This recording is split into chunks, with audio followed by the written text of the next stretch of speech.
ഏറ്റുമാനൂരിൽ കഴിഞ്ഞ ദിവസം നടന്ന ഒരു ആത്മഹത്യയിലെ വളരെ പ്രധാനമായിട്ട് വിവരങ്ങളാണ് ഇപ്പോൾ ഓരോ ദിവസവും വന്നുകൊണ്ടിരിക്കുന്നത്. ഇപ്പോൾ കിട്ടിക്കൊണ്ടിരിക്കുന്ന വിവരങ്ങൾ എന്ന് വെച്ചാൽ ആ ഒരു ജിസ്മോളുടെ അനുജൻ ആയിട്ടുള്ള ജിത്തു ഇപ്പോൾ സമൂഹ മാധ്യമങ്ങളിലൂടെ ആളുടെ കാര്യങ്ങൾ പറയുകയുണ്ടായി. തൻ്റെ ചേച്ചി ഇതുപോലെ ആത്മഹത്യ ചെയ്യുമെന്ന് ഒരിക്കലും വിചാരിച്ചിരുന്നില്ല.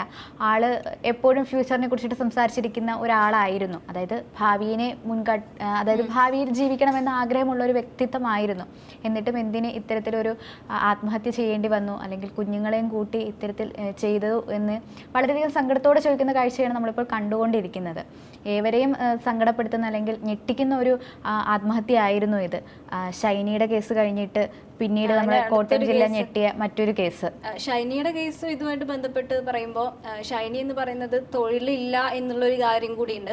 അതിൻ്റെ ഒരു മാനസിക വിഷമം, അതുപോലെ തന്നെ ഭർത്താവിൻ്റെ വീട്ടിലുണ്ടാവുന്ന പ്രശ്നങ്ങൾ, അതേ തുടർന്ന് വീട്ടിൽ വന്ന് നിൽക്കുന്ന സാഹചര്യം, പിന്നെ തൊഴിൽ ലഭിക്കാത്തൊരു സാഹചര്യം, ഇതൊക്കെ മുൻനിർത്തിയായിരുന്നു നമ്മൾ ആ ഒരു കേസാണെങ്കിലും നോക്കിക്കണ്ടിരുന്നത്. പക്ഷെ ഇത് അതിൽ നിന്നൊക്കെ വ്യത്യസ്തമായിട്ട് ഒരു ജോലി എന്ന് പറയാൻ അതിൻ്റെ ബുദ്ധിമുട്ടുകളൊന്നും തന്നെ ഇല്ല, സാമ്പത്തികപരമായിട്ടുള്ള ബുദ്ധിമുട്ടുകളില്ല, അത്തരത്തിൽ ഒരു തരത്തിലുള്ള ബുദ്ധിമുട്ടും ഇല്ല എന്നുള്ള കാര്യം നമ്മൾ മനസ്സിലാക്കണം.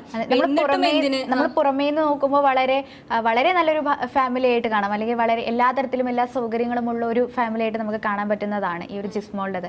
പക്ഷെ അകമേ എന്താണെന്ന് ഇനി നമ്മൾ അറിയേണ്ടിയിരിക്കുന്നു. അങ്ങനെ ഒരു ദുരൂഹത നിലനിൽക്കുന്ന ഒരു കേസായിട്ട് മാറിയിരിക്കുകയാണ് ജിസ്മോളുടെ ഈ ഒരു ആത്മഹത്യ. അതിൻ്റെ കൂടുതൽ കാരണങ്ങൾ അല്ലെങ്കിൽ കാര്യങ്ങൾ എന്തൊക്കെയാണെന്ന് അന്വേഷണത്തിൽ തെളിഞ്ഞു വരികയുള്ളൂ. അപ്പോൾ ഇപ്പോൾ നമുക്കൊരു എന്താ പറയുക, ലെറ്ററോ അല്ലെങ്കിൽ സൂസൈഡ് ലെറ്ററോ അങ്ങനത്തെ കാര്യങ്ങളൊന്നും തന്നെ കിട്ടിയിട്ടില്ല. പക്ഷേ ഈ ഒരു മരണം എന്ന് പറയുന്നത്, ജിസ്മോളുടെ മരണം എന്ന് പറയുന്നത് സ്വന്തം അച്ഛനെ വിളിച്ചറിയിച്ചിട്ടായിരുന്നു മരണം നടന്നത് എന്നുള്ളൊരു കാര്യം കൂടി ഇതിൽ. അപ്പോൾ മുൻകൂട്ടി പറഞ്ഞിട്ടുണ്ടായിരുന്നു മരിക്കാൻ പോവുകയാണ് എന്നുള്ള കാര്യം. പക്ഷേ ആ ഒരു വിവരം ഭർത്താവിനെ അറിയിക്കുകയും പിന്നീട് ഭർത്താവ് വന്ന് നോക്കുമ്പോഴത്തേക്കും മരണം നടന്നിരുന്നു എന്നുള്ള കാര്യം കൂടിയുണ്ട്. ആള് വെൽ പ്ലാൻഡ് എന്ന് പറയാം. കാരണം വെൽ പ്ലാൻഡ് മീൻസ് എത്തരത്തിലും മരിക്കുക, മരണം തന്നെയാണ് അവസാന ലക്ഷ്യം എന്ന രീതിയിലായിരുന്നു ആൾ നിന്ന് നമുക്ക് മനസ്സിലാവും. കാരണം തുടക്കത്തിൽ തന്നെ കൈഞ്ഞരമ്പുകൾ മുറിക്കുന്നു, പിന്നെ കുട്ടികൾക്ക് വിഷം നൽകുന്നു. അത്തരത്തിലും മരിച്ചില്ലെങ്കിൽ ഇനി എന്താണ് ചാടി മരിക്കുക, വെള്ളത്തിൽ ചാടി മരിക്കുക, ആ ഒരു രീതി സ്വീകരിക്കുന്നു. അപ്പം അങ്ങനെ വെള്ളത്തിൽ നിന്ന് കിട്ടുമ്പോഴായാലും കുഞ്ഞുങ്ങൾക്ക് അപ്പോഴും ചെറിയൊരു ജീവൻ ഉണ്ടായിരുന്നു എന്നാണ് നമുക്ക് നാട്ടുകാരിൽ നിന്ന് കിട്ടിയിട്ടുള്ള പ്രതികരണങ്ങൾ. അപ്പോൾ പിന്നീട് അവർ മരിച്ചു എന്ന രീതിയിൽ നമുക്ക് കിട്ടുകയും ചെയ്തിട്ടുണ്ടായിരുന്നു. വളരെ എന്താ പറയുക, എല്ലാവരെയും വളരെ വിഷമത്തിലാക്കുന്ന ഒരു ഇതും കൂടി. കാരണം ഷൈനിയും 2 മക്കളും മരിച്ചിട്ട് ഏതാനും മാസങ്ങൾ മാത്രം അവശേഷിക്കുകയാണ് വേറൊരു മരണം, അതും കോട്ടയത്ത് തന്നെയാണ് ഈ ഒരു മരണം എന്ന് പറഞ്ഞാൽ രണ്ടാമതൊരു മരണവും റിപ്പോർട്ട് ചെയ്തിരിക്കുന്നത്. ഇപ്പോൾ ഇത്തരത്തിലുള്ള കുറച്ച് കേസുകളാണ് കൂടുതലായിട്ടും വർദ്ധിച്ചു വരുന്നത് എന്നുള്ള ഒരു കാര്യം കൂടിയുണ്ട്. ഈ ഒരു കേസിലാണെങ്കിലും ഗാർഹിക പീഡനം കാരണമാണോ മരിച്ചത് എന്നുള്ള കാര്യം കൂടി നമ്മൾ എടുത്തു പറയേണ്ടത്. കാരണം ഒരു അഡ്വക്കേറ്റ് ആണ് ഇവരെന്നുള്ള കാര്യം നമുക്കറിയാം, പ്രാക്ടീസ് ചെയ്തുകൊണ്ടിരിക്കുകയാണ്. അപ്പോൾ അത്തരത്തിൽ ഒരാൾ അഡ്വക്കേറ്റ് ആയിരിക്കും ഒരാൾ ഇത്തരത്തിലൊരു നടപടി സ്വീകരിക്കാൻ തക്കതായ കാരണം എന്തായിരുന്നു എന്ന്. കാരണം ഇനിയിപ്പോ വീട്ടിലെ വല്ല പ്രശ്നങ്ങളാണെങ്കിലും നമുക്ക് നിയമപരമായിട്ട് നേരിടാൻ പറ്റും. കാരണം ഒരു അഡ്വക്കേറ്റും കൂടെ ആയതുകൊണ്ട് അതിന്റെ എല്ലാ വശങ്ങളും അറിയാവുന്ന ഒരാളും കൂടിയാണ്. അപ്പോൾ അത്തരത്തില് ഒക്കെ മുമ്പോട്ട് പോകാമായിരുന്നു. പക്ഷെ അത് എന്ത് കാരണമാണെന്ന് നമുക്ക് ഒരിക്കലും പറയാൻ പറ്റില്ല. കാരണം ഓരോരുത്തരുടെയും മാനസിക നില എന്ന് പറയുന്നത് വ്യത്യസ്തമാണല്ലോ. നമ്മൾ എത്രയൊക്കെ എന്താ പറയാ ജോലി ഉണ്ടെന്ന് പറഞ്ഞാലും എല്ലാ സൗകര്യങ്ങളും ഉണ്ടെന്ന് പറഞ്ഞാലും മാനസികമായിട്ടുള്ള എന്തെങ്കിലും ഒരു ബുദ്ധിമുട്ട് കാരണമാണ് എല്ലാവരും ഇത്തരത്തിലുള്ള ഓരോ ആത്മഹത്യകൾ പോലുള്ള കാരണത്തിലേക്ക് നീങ്ങുന്നത് എന്ന് നമുക്ക് മനസ്സിലാക്കാം. പക്ഷേ ഈ സഹോദരന്റെ വാക്കുകൾ നമ്മൾ ശ്രദ്ധിക്കുകയാണെങ്കിൽ ആള് തറപ്പിച്ച് പറയുന്ന അല്ലെങ്കിൽ ആളുടെ കൂടുതലുമുള്ള വിശ്വാസം ആ ഒരു വീട്ടിൽ നിന്ന് ആൾക്ക് നല്ല രീതിയിൽ, അതായത് ജിസ്മോൾക്ക് നല്ല രീതിയിൽ ഒരു മാനസിക പീഡനം നേരിടേണ്ടി വന്നു എന്നാണ് പറയുന്നത്. അതായത് ഭർത്താവിന്റെ സഹോദരിയിൽ നിന്നും അമ്മയിൽ നിന്നും മാനസിക പീഡനം നേരിടേണ്ടി വന്നിട്ടുണ്ട്. അത് പലപ്പോഴും താങ്കൾക്കും അല്ലെങ്കിൽ അത് മനസ്സിലായിട്ടുള്ളൊരു കാര്യമാണെന്ന് പറയുന്നത്. ഒരു ദിവസം അമ്മാവൻ ഇതുപോലെ അവിടെ ചെന്നപ്പോഴത്തേക്കും അത് അറിഞ്ഞു എന്നും വരെ പറയുന്നുണ്ട്. അപ്പോൾ ആ ഒരു വാക്കുകളൊക്കെ നമ്മൾ കേൾക്കുമ്പോൾ പിന്നീട് ഷൈനിയുടെ കാര്യങ്ങൾ നമ്മൾ എടുക്കുമ്പോൾ എല്ലാത്തിലും കോമൺ ആയിട്ട് ഇപ്പോൾ വരുന്നത് ഒരു ഗാർഹിക പീഡനം എന്നൊരു കൺക്ലൂഷനിലാണ് ഇപ്പോൾ വന്നു നിൽക്കുന്നത്. അത് എത്രത്തോളം ഉണ്ടെന്ന് ഇനി അത് ഉറപ്പാക്കേണ്ടിയിരിക്കുന്നു. പോലീസുകാർ അതിന്റെ അന്വേഷണത്തിലേക്കൊക്കെ പോയിട്ടുണ്ട്.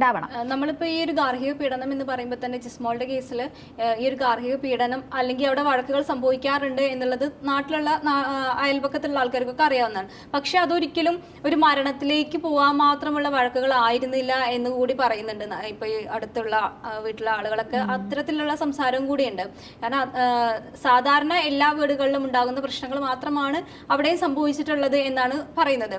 പക്ഷെ നമ്മൾ നിസ്സാരമായി കാണുന്ന കുറച്ച് കാര്യങ്ങളുണ്ട്. എന്താ എല്ലാ വീട്ടിലും ഇത്തരത്തിലുള്ള കാര്യങ്ങളൊക്കെ സംഭവിക്കും, ഇതൊക്കെ എല്ലാ വീട്ടിലും സംഭവിക്കുന്നതാണ് എന്ന് പറഞ്ഞ് നമ്മൾ മാറ്റി നിർത്തുന്ന കാര്യങ്ങളായിരിക്കും ചിലപ്പോൾ വലിയൊരു ദുരന്തത്തിലേക്കൊക്കെ നയിക്കുന്നത്. ചിലപ്പോൾ ഏതെങ്കിലും ഒരു നിമിഷത്തെ ഏതെങ്കിലും ഒരു വാക്കായിരിക്കും വളരെയധികം എഫക്റ്റ് ഉണ്ടാക്കുക. അത്രയും ചെയ്യുന്ന ഒരു പ്രവൃത്തിയെക്കാളും ആ ഒരു വാക്ക് ചിലപ്പോൾ വേദനപ്പെടുത്തുന്നതാണെങ്കിൽ ചിലപ്പോൾ ആ ഒരു സമയത്ത് തോന്നുന്ന ഒരു കാര്യത്തിനായിരിക്കും ഇങ്ങനെ ചെയ്യുക. അപ്പം പക്ഷെ ഈ രണ്ട് കേസിലാണെങ്കിലും രണ്ടുപേരും മരണത്തിലേക്ക് പോയത് കുഞ്ഞുങ്ങളെ കൊണ്ടാണ് എന്നുള്ളൊരു വലിയൊരു വിഷമം കൂടി ഉണ്ട്. കാരണം രണ്ട് കുഞ്ഞുങ്ങളാണ് രണ്ടൊരു സാഹചര്യത്തിലാണെങ്കിലും മരണപ്പെട്ടത് അല്ലെ. അതും സ്വന്തം അമ്മ എന്നുള്ള രീതിയിൽ അമ്മ തന്നെയാണ് ഇതിനൊരു എന്താ പറയാ മുമ്പോട്ട് കൊണ്ടുപോയത്. കുട്ടികളെ മരിക്കണം എന്നുള്ള ദൃഢനിശ്ചയത്തോടു കൂടിയാണ് രണ്ട് കേസിലും അല്ലെ സംഭവിച്ചത് എന്നുള്ള കാര്യം കൂടിയുണ്ട്. ഈ ഒരു കേസിലാണെങ്കിലും പല തരത്തിലുള്ള പ്രതികരണങ്ങളും നമുക്ക് വരുന്നുണ്ട്. അതുപോലെയായിരുന്നു കോട്ടയത്ത് നമ്മുടെ പോലീസ് ഇൻസ്പെക്ടർ അല്ലേ സംസാരിച്ചത്. അദ്ദേഹത്തിന്റെ വാക്കുകൾ പറഞ്ഞിട്ടുള്ളത് ഈ ഒരു മാസത്തിൽ അല്ലെങ്കിൽ കഴിഞ്ഞൊരു മാസത്തിൽ ഏറ്റവും കൂടുതൽ വന്നിട്ടുള്ളത് ഗാർഹിക പീഡനമാണ്. അതായത് മറ്റു കേസുകളേക്കാൾ കൂടുതൽ ഗാർഹിക പീഡനങ്ങൾ വർദ്ധിച്ചു വന്നു എന്നൊരു രീതി അദ്ദേഹം അതിനോടൊപ്പം തന്നെ പറയുന്നുണ്ട്. പലരും മുന്നേ ഒരു ഭയപ്പെട്ടൊരു കാലമുണ്ടായിരുന്നു പോലീസ് സ്റ്റേഷനിൽ വന്നിട്ട് പരാതി പറയാം. പെൺകുട്ടികൾക്കായാലും സ്ത്രീകൾക്കായാലും പോലീസ് സ്റ്റേഷൻ എന്ന് പറയുമ്പോൾ ഒരു ഭയമായിരുന്നു. എന്നാൽ ഇപ്പോൾ അത് മാറിയിട്ട് ഈ ഒരു വാക്കുകൾ അല്ലെങ്കിൽ ഈ ഒരു കേസൊക്കെ വന്നിട്ട് പറയുന്നുണ്ട്. പക്ഷെ ആ ഒരു എണ്ണമാണ് നോക്കേണ്ടത്. അത്രയും മാത്രം 700ഓളമൊക്കെ വന്നു എന്ന് പറയുമ്പോൾ അത്രയും മാത്രം ഗാർഹിക പീഡനം വർദ്ധിക്കുന്നു, അല്ലെങ്കിൽ അതിനെതിരെ ഒരു തരത്തിലുള്ള നിയമ നടപടി സ്വീകരിക്കുന്നില്ല, അല്ലെങ്കിൽ അത്തരത്തിൽ വിശ്വാസം വരാതിരിക്കുമ്പോൾ അവർ ആത്മഹത്യ എന്നൊരു ചാൻസ് എടുക്കുന്നു. അതൊക്കെ ശരിക്കും ഞെട്ടിക്കുന്ന ഒരു കാര്യം തന്നെയാണ്. കാരണം ഇപ്പൊ ഈ എന്താ ഇവരാണെങ്കിലും തന്നെ അഡ്വക്കേറ്റ് ആണ്, അവർക്ക് എല്ലാ നിയമവശങ്ങളും അറിയാം. ഒരു പോലീസ് സ്റ്റേഷനെ സമീപിച്ചു കഴിഞ്ഞാലുള്ള നടപടിക്രമങ്ങൾ എന്തൊക്കെയാണെന്ന് അവർക്ക് അറിയാം. അപ്പൊ എല്ലാം കണ്ടിട്ടായിരിക്കും ആ നിയമത്തെയും ആ നടപടിക്രമങ്ങളെയൊക്കെ കണ്ടാണ് ഈ ഒരു തീരുമാനത്തിലേക്ക് പോയിരിക്കുന്നത്. അപ്പൊ അതിൽ നിന്ന് നമുക്ക് മനസ്സിലാക്കാൻ കഴിയുന്നത് ഒരു തരത്തിലുള്ള പരിഹാരവും അവിടെ നിന്ന് ലഭിക്കില്ല എന്നുള്ള ഉറപ്പും ഉണ്ടായിരിക്കാം. ഇനി അല്ലെങ്കിൽ മറ്റൊരാളെ ഈ ഒരു കാര്യത്തിൽ ബുദ്ധിമുട്ടിക്കരുത്, അല്ലെങ്കിൽ മറ്റുള്ളവർക്കൊരു ബുദ്ധിമുട്ടുണ്ടാവരുത് എന്ന രീതിയിലും ചിന്തിച്ചിട്ടും ആകാം ഇങ്ങനെയുള്ള കാര്യങ്ങളിലേക്ക് നീങ്ങിയത്. പക്ഷെ എന്തൊക്കെയോ ദുരൂഹതകൾ അതിൻ്റെ ഒളിഞ്ഞിരിക്കുന്നതായിട്ട് നമുക്കിപ്പോൾ മനസ്സിലാക്കാൻ പറ്റുന്നത്. കാരണം വീട്ടിലെ ഈ ഒരു ചെറിയ പ്രശ്നമാണെങ്കിൽ അത് പറഞ്ഞു തീർക്കാം, അല്ലെങ്കിൽ സ്വന്തം വീട്ടിലേക്ക് പോകാം. ജോലിയുള്ള ഒരാളാണ്, അപ്പം ഏണിങ്സ് ഉണ്ടാക്കാൻ കഴിയും. അപ്പോൾ ആ ഒരു സാമ്പത്തിക ഭദ്രതയുള്ള ഒരാളായതുകൊണ്ട് തന്നെ ഒരു ആത്മഹത്യ അല്ലായിരുന്നു അവസാന മാർഗം എന്നതാണ് നമ്മൾ ചിന്തിക്കേണ്ടിയിരിക്കുന്നത്. അപ്പോൾ അന്നൊരു ദിവസം നടന്ന കാര്യം എന്താണെന്ന് ക്ലിയർ ആയിട്ട് നമുക്ക് കിട്ടേണ്ടതായിട്ടിരിക്കുന്നു. അത് തന്നെയാണ് ഇപ്പോൾ ഈ ഒരു അനുജനും പറയുന്നത്. അന്നത്തെ ഞായറാഴ്ച എന്തോ കാര്യമായിട്ട് സംഭവിച്ചിട്ടുണ്ട്, അല്ലെങ്കിൽ ചേച്ചി ഇതുപോലെ ചെയ്യുന്നതല്ല. കാരണം അവർക്ക് ഭാവിയിൽ ജീവിക്കണം, ഭാവിയിൽ ഇന്ന സ്ഥലങ്ങളിൽ പോകണം, നോർത്തിലൊക്കെ പോയി ജോലി ചെയ്യണമെന്ന് ആഗ്രഹമുള്ള ഒരാളായിരുന്നു എന്നൊക്കെ രീതിയിലൊക്കെ സംസാരിക്കുന്നുണ്ട്. അപ്പോൾ അത്രയും പ്ലാനിങ് ഉള്ള ഒരാൾ പെട്ടെന്ന് ആത്മഹത്യ ചെയ്യുന്നു എന്ന് പറയുമ്പോൾ നമുക്ക് ഒരിക്കലും അക്സെപ്റ്റ് ചെയ്യാൻ പറ്റാത്ത ഒരു കാര്യമാണ്.